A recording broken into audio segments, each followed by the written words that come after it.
Horizon Chance Home Studio Reaction. This is Russia's catastrophic oil and gas problem by the channel RealLifeLore.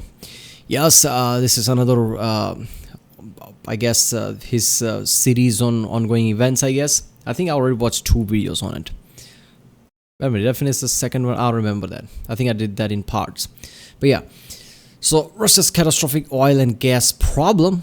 I don't know where this topic is going to go. I do know that Russia's landmass is enormous, as we all know. So it's not really, that surprising to hear that Russia has a lot of natural gas and oils, basically natural resources like that. So yeah, it supplies a lot of Europe, I guess, right? Most of the Europe, it provides like what, third of the Europe's gas and natural gas, natural oil or whatever.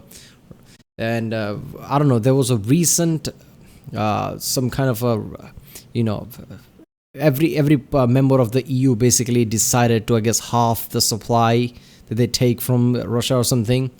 I don't know where they're gonna get the other half. I guess they're gonna find some, I don't know, some other solution like solar panels or something. I don't know. But yeah, I don't know what the catastrophic oil and gas problem is, but it's gonna be interesting. I like RealLifeLore, how RealLifeLore explains a lot of everyday topics and even, some of the ongoing things like this topics, right? Suez Canal, this and that, all geographical issues. So yeah. Remember, reflect my reaction. Don't forget to subscribe. So I know we start videos to react to more. Check out the Sunday. There's a link in this and check out the link. Yeah, let's watch it. This video is made possible by Curiosity Stream and Nebula. Watch another brand new full-length companion video to this one in my ongoing Modern Conflict series that explains the entire course of Russia's military interventions abroad in Syria, along with 13 other episodes with nearly 5 hours of combined content covering major recent international conflicts like the Russian war against Ukraine, the Russian invasion of Georgia, and the Chechen wars of the 1990s, all of which you can access by signing up for the Curiosity Stream Nebula bundle deal for less than $15 a year at curiositystream.com/realliflore.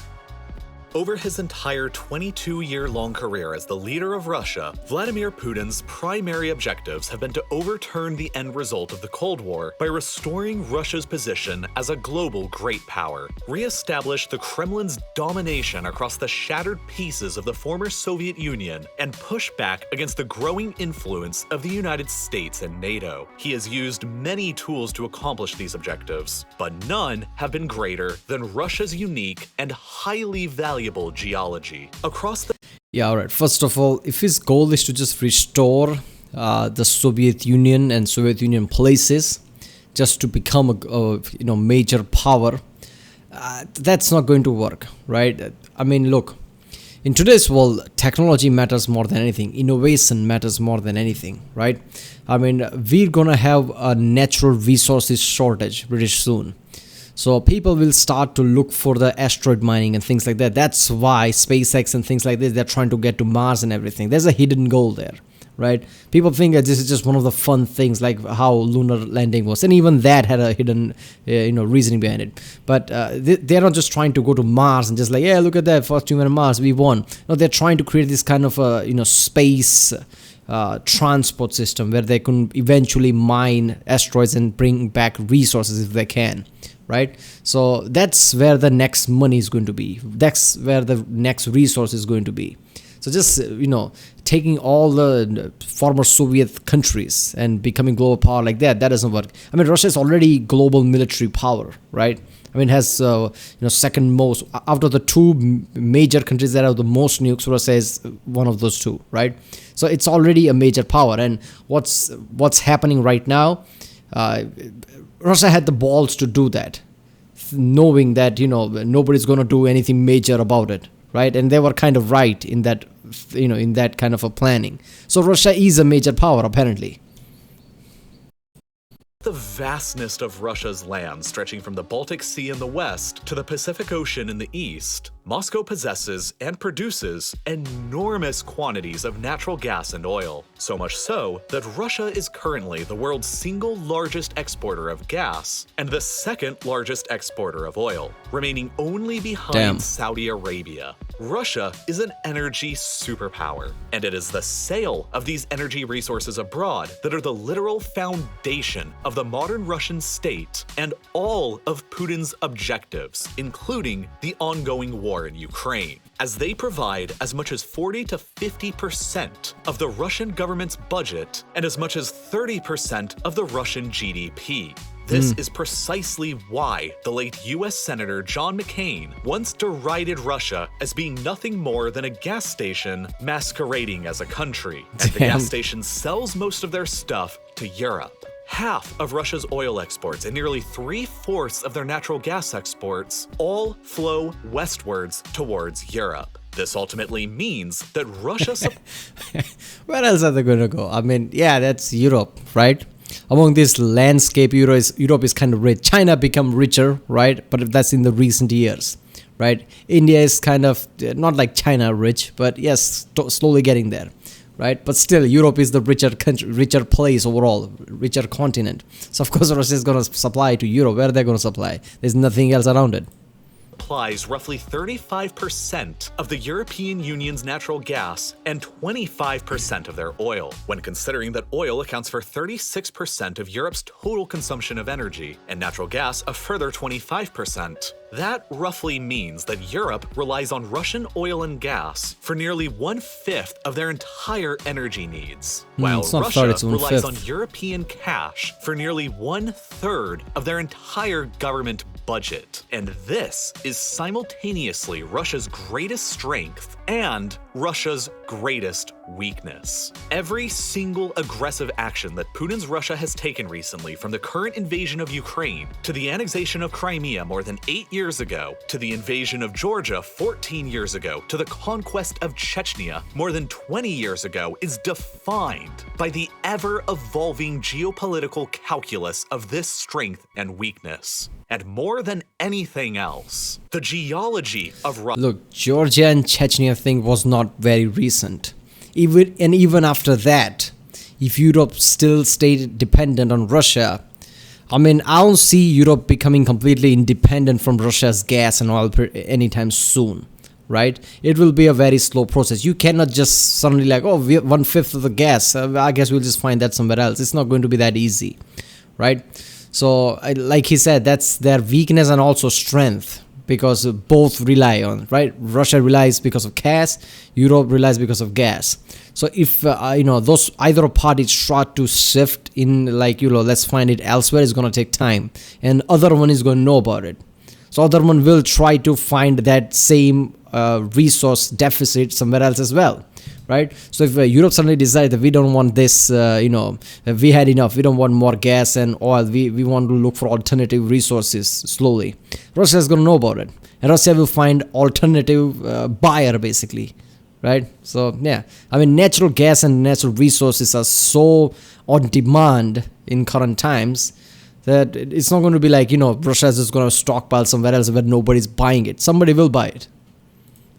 Russia and the former Soviet Union is the most imperative thing to understand about Vladimir Putin's thought processes and strategy and the emerging 21st century Cold War between his Russia and the United States. When the Soviet Union suddenly collapsed just over 3 decades ago, the former empire that had existed in one way or another across 1/6 of the Earth's total landmass splintered into 15 newly independent countries. Kazakhstan is big. Ranging from tiny ones like Armenia and Estonia to giants like Kazakhstan, roughly the same area as India. But the entity that remains centered in Moscow, the Russian Federation, the Soviet Union's legal successor state, loomed the largest of them all, towering over the newly independent states like a titan. Nearly overnight, when compared to the former Soviet Union, the new Moscow-based regime, in the form of the Russian Federation, had lost nearly half of its entire population, with tens of millions of ethnic Russians suddenly finding themselves outside the borders of Russia. The area directly ruled from Moscow shrunk in size by 1/4, taking 40% of the Soviet-era GDP and industrial... But Belarus, right? Belarus? I'm pretty sure that's the one. It might as well be, part of Russian Empire already, because they are that kind of friend right now, isn't there? Right? It's Belarus. Am I mistaking that? I'm pretty sure it's Belarus. Right? There were 2 countries that is, strongly supportive of Russia. It's Belarus, and I don't know what the second one was. capacity along with it. the massive Soviet nuclear weapons arsenal suddenly became divided, with around 1,900 warheads stuck in Ukraine, unable to be utilized by them because the launch codes remained in the hands of the Kremlin back in Moscow. What? In theory, this temporarily made Ukraine the world's third largest nuclear power. But they voluntarily gave them all up to Russia in exchange for assurances from them, the United States, and United Kingdom that the existing borders of Ukraine, as they were at the time, would be respected. All of this. Yeah, I mean, I don't know. Was it RealLifeLore's video or was some other video? I don't remember exactly. But in that, I said, like, it makes sense, right, for Ukraine to give up the nukes, basically, because they weren't in any position to, I guess, utilize it, maintain it, and actually go against the global powers who wanted them to give up. And now, apparently, they didn't even have the launch codes, which I didn't know about it. I mean, I'm pretty sure Ukraine had people who can understand nuclear, let's just say, because there were lots of nuclear plants there. So is it possible eventually in the, hidden, basically, some black site somewhere, they would have figured out how to utilize them and, I guess, modify to create that, have their own launch codes eventually, because arsenal is just there, right? You have to tweak it somehow if you have the know-how. I don't know if that can be done, but yeah.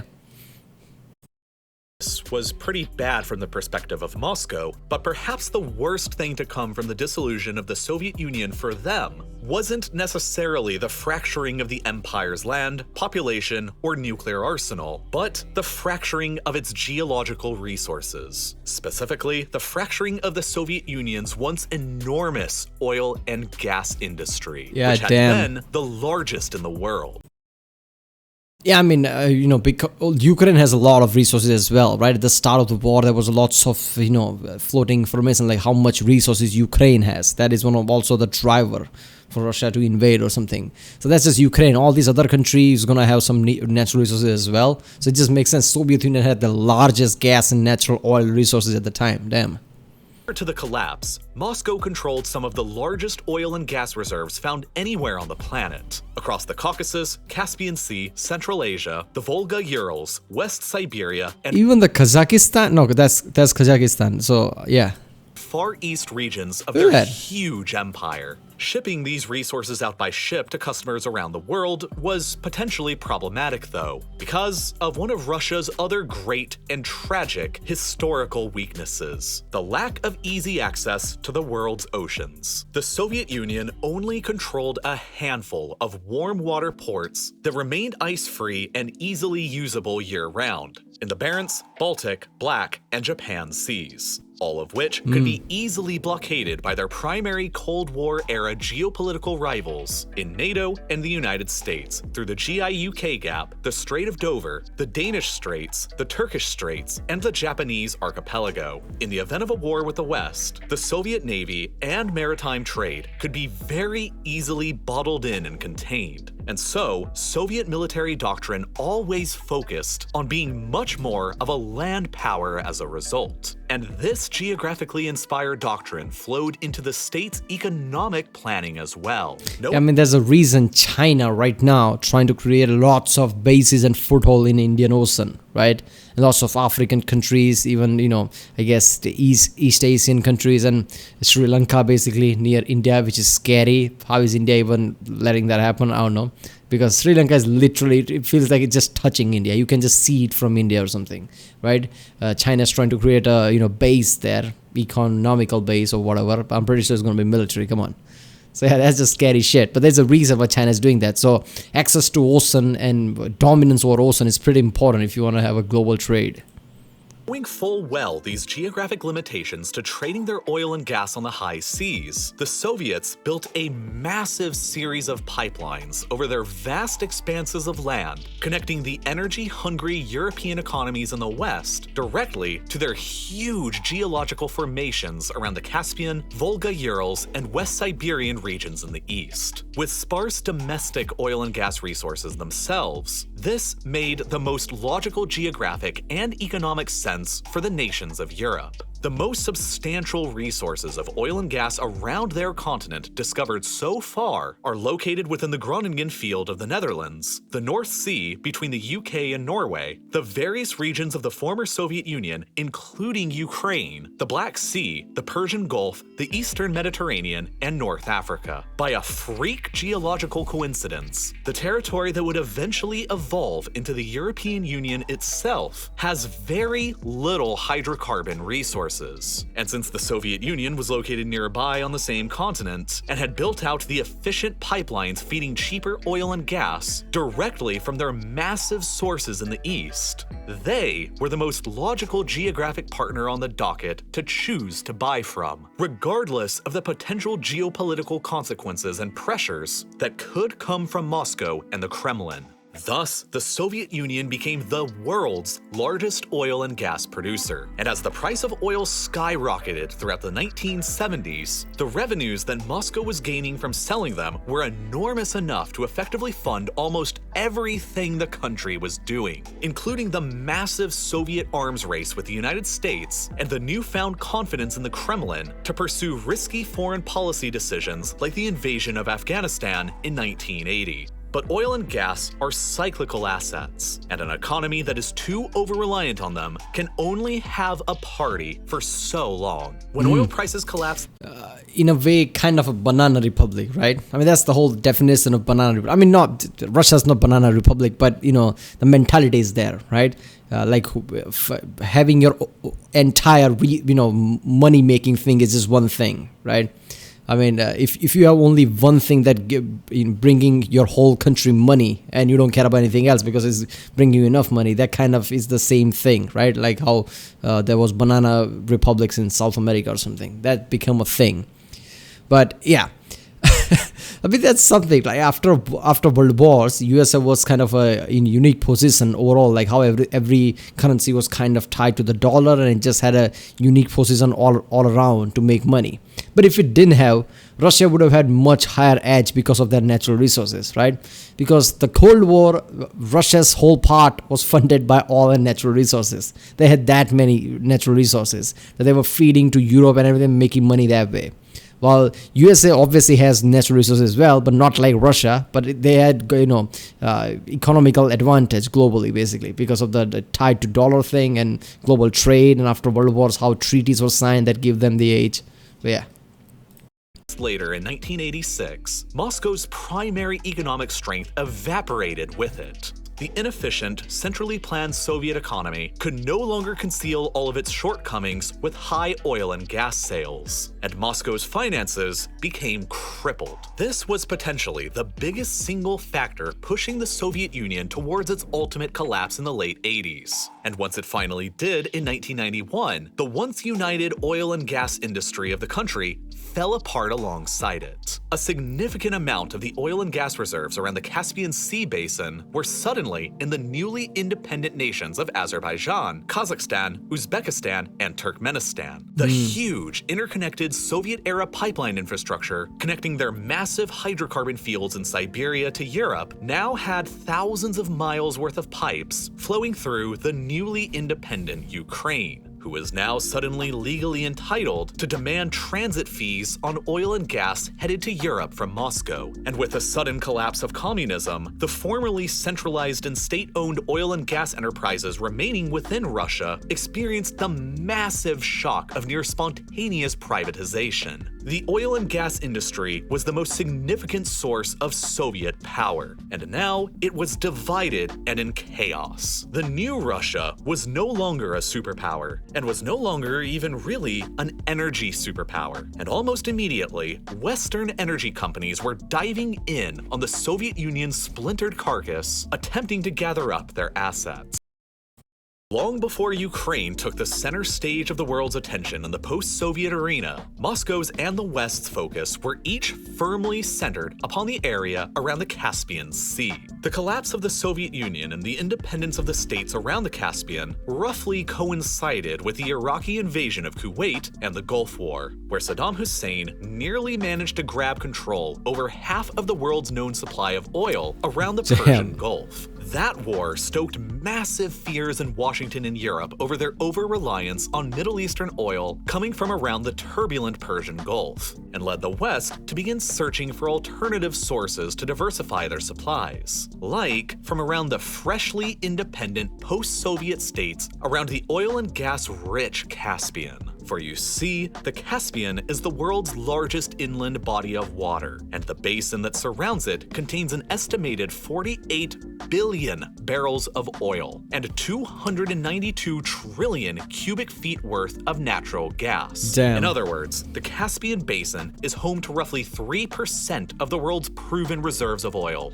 and 4% of its proven reserves of natural gas, which is significant. And most of these significant reserves were all located inside just 4 of the newly independent states around the sea. When combined, all 4 of them controlled more than 16,700 cubic kilometers worth of proven natural gas reserves, more than Saudi Arabia, and more than 1/3 of the gas reserves remaining throughout the rest of the new Russian Federation. As the Soviet Union's legal successor state, and with the lion's share of the former Soviet Union's oil and gas reserves still remaining in the Urals and Siberia, the Russian Federation naturally inherited the lucrative and almost monopolistic Soviet oil and gas trade with the European market. It was within Moscow's best interests to maintain as high of a market share in Europe as possible by preventing as many outsiders they could from independently entering it, especially the brand new hydrocarbon-rich states of the former Soviet Union that they no longer had outright control over. Luckily for them, the Caspian is located very far inland and very far away from any major bodies of water that connect it to the oceans. And so, exporting the hydrocarbon reserves found around it requires extremely expensive land-based infrastructure like pipelines or rails to move them towards export markets like the West. As a result, all of the region's oil and gas exports to the West had previously relied on the integrated Soviet-era pipeline and rail network that routed through Russia towards the Black Sea and Europe, which continued to give Moscow a high degree of influence and control over the Caspian state's oil and gas-based economies, despite their official independence. And so, with an understandable desire within the new Caspian states for newfound economic independence, through export routes that went around Russia, and with the West's own desire for Caspian hydrocarbon supplies, and Russia's desire to prevent them, a decade of fierce geopolitical competition throughout Central Asia and the Caucasus ensued between them. Kazakhstan ended up enlisting a consortium of oil companies to build out the Caspian pipeline, connecting their major oil fields through southern Russia to the Black Sea port of Novorossiysk, where the oil is then loaded up onto tankers and transported through the Turkish Straits to the global market. But, crucially, Russian oil and gas companies like Transneft, Rosneft, and Lukoil own 44% of the shares in this pipeline, and it terminates at a Russian-controlled port. And it is Kazakhstan's most essential lifeline to getting their critical oil and gas resources to the worldwide market. Moscow therefore still controls significant parts of Kazakhstan's ability to export oil and gas to Europe. And Kazakhstan... I mean, if your biggest source of income relies solely on Russia, I mean, come on, that's just like, yeah, Russia has monopoly there directly. I mean, you cannot do anything that Russia doesn't want to do at that point, right? Your major source of income goes away. Kazakhstan is even further a member of Russia's own defense and trade unions, like the Collective Security Treaty Organization and the Eurasian Economic Union. Kazakhstan has therefore never really been a threat to Moscow's market in Europe, nor her objectives of controlling or influencing the former Soviet world. And if they ever became a threat in the future, there is the implicit threat that since 25% of the population of Kazakhstan are ethnic Russians or Ukrainians in the north, Moscow already has a ready-to-go pretext for invasion to liberate them. But Azerbaijan turned into a completely different story. Much to the opposition of Moscow, they ended up enlisting the help of... God. What do you think? Is this going to be repeated in the future? How many liberating campaign is going... What is the military operation? How many military operations going to be in the future? This is just scary shit right there. I mean, Kazakhstan, when there is a lot of population, is Russian. I mean, like he said, that could be seen as like, we are just trying to liberate our own people. That could happen. A consortium made up almost entirely of Western energy companies, led by British Petroleum to help construct their pipeline connection to the world market. But Azerbaijan's geography made the route that would be selected difficult to choose. Routing the pipeline through Russia would have undermined the entire point of securing a viable export route that was independent from their influence. The United States heavily pressured against routing the pipeline to the south through Iran, and Azerbaijan's own ongoing military conflict with Armenia in the west over the status of Nagorno-Karabakh eliminated the pipeline from traveling west. That only left Georgia, a mountainous and politically unstable post-Soviet state with two major separatist areas to route the pipeline through. But with no other choice, the consortium chose Georgia anyway, and by 2005, the Baku-Tbilisi-Ceyhan, or BTC pipeline, had finally been finished. The second largest pipeline anywhere in the former Soviet Union that finally connected Azerbaijan's enormous oil and gas reserves around the Caspian to the Turkish port of Ceyhan on the Mediterranean Sea, and ultimately from there by tanker ship to Europe, and all completely independent of any Russian influence. Since the pipeline went through Georgia and reduced Western dependence on Middle Eastern oil, the pipeline would later become a major factor in the American support for Georgia in joining NATO in the early 2000s, which would eventually culminate with an invasion from Russia in 2008 and the occupation of their breakaway territories of Abkhazia and South Ossetia. As a result, Georgia has never been allowed into NATO ever since, and the Georgian government maintains no diplomatic relations with Moscow. $45 billion would later be invested by the West in a series of additional natural gas pipelines dubbed the Southern Gas Corridor across Turkey, Greece, Albania, the Adriatic Sea, and directly into Italy that would further connect Azerbaijani gas directly to customers in Europe, specifically designed to further reduce European reliance on Russian gas. This system finally became operational on the final— Oh shit. So let me get this straight. Georgia is the place where the pipeline goes through, and the past Russia has invaded Georgia, and part of the Georgia that was conflict area, whatever he said, right? So why do I feel like in future right now country of Georgia must be sweating, right? And after showing the point right here, like there's a pipeline that is a direct threat to Russia. If Europe or anybody else suddenly decides not to take oil or gas or stop significant part of it, they would rely on that Georgian pipeline. So if that happens, what are the, how much chances are there that Russia is going to invade entire Georgia point blank because of that pipeline? That's just fucked up.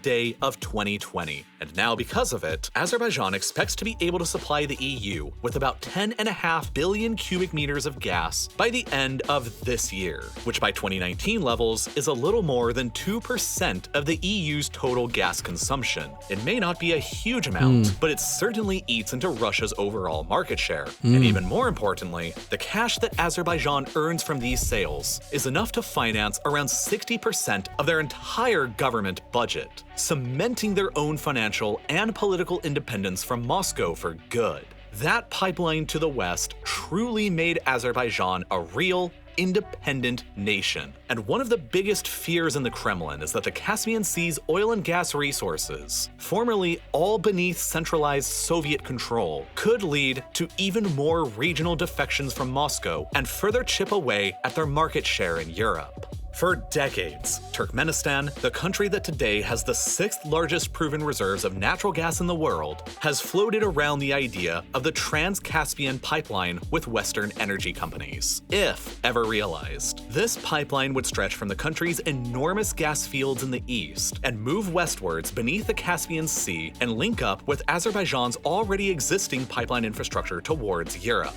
It's projected that, if ever built, it would be capable of transporting some 30 billion more cubic meters of natural gas towards the European Union, or nearly 7% of their entire consumption. Obviously, this would almost certainly cut into Russia's own shares of gas supplies to the continent, and their bottom line to the tune of billions of dollars. And so, they've been continuously opposed to it for decades. Moscow insists that any pipeline beneath the Caspian Sea would be unacceptable for environmental reasons, and they've taken the legal position that any potential pipeline project... Yeah, environment of environment of